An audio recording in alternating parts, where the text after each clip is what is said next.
Allô tout le monde, j'espère que vous allez bien. Aujourd'hui, j'ai décidé de vous présenter une légumineuse qui s'appelle le lupin, qui n'est pas assez populaire comme les autres, mais qui est quand même intéressant à savoir.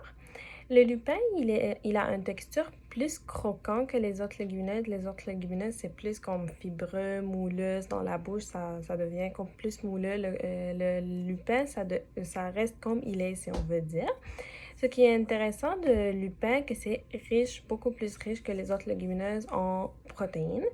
Par exemple, si on veut le classer par rapport aux autres légumineuses, il est 2 fois plus riche en protéines que le pois chiche et il est le deuxième en richesse en protéines après le soja. Alors, quand même, il est vraiment riche en protéines et ça s'achète dans les magasins en format comme pot en verre ou on peut l'acheter dans un conserve, on peut l'ouvrir, ça reste comme soit dans l'eau ou l'eau salée. C'est pour cela, on doit quand même le rincer avant l'utilisation pour que ça, comme ça, on enlève la quantité de sel qu'on ajoute durant la conservation. Comment on peut le consommer? Et aussi, c'est intéressant qu'il n'est pas cher. Par exemple, pour le pot de 250 millilitres à peu près, c'est 1,5 $. Alors ça, c'est comme aussi intéressant que c'est riche en protéines et en même temps, c'est pas cher comme les autres légumineuses aussi.